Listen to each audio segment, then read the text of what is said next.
totosa tetsy amin'ny efitranony ivitoeram-pirenena mikirakira ny antotanisy na ny instat anosy ny 10 febroary 2024 lasa teo ny atrikasa natao amoahana ny lalakizorana mba ampahafantarana ireo mpiara-mombonantoka rehetra fa hanao bilan alimentaire isika amin'ny taona 2024 ity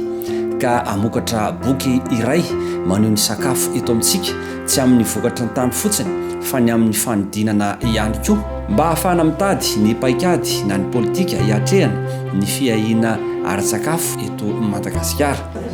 Ny ministera zany dia tokony manao foana ny bilan alimentaire io ahafahantsika mijery hoe nahoana ny zava-misy zany mahakasika ny vokatra fambolena teto amintsika, nahoana ny vokatra nampidirina, ny vokatra novokaritsika, ny vokatra nahoantsika, ny vokatra nohantsika, ny vokatra very mba ahafahantsika mijery hoe manahoana tokoa zany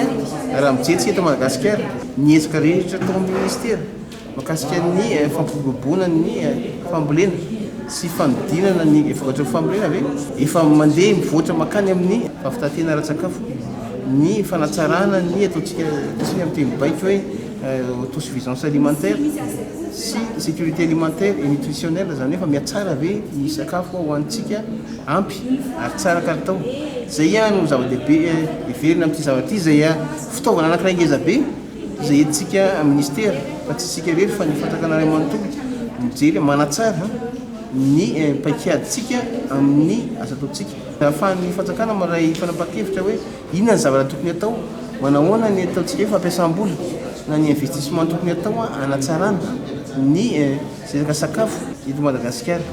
Marina fa ny BAD, Banque Africaine momba ny fahampandrosoana no miara-manao tany soroka amintsika amin'izao tetikasa izao.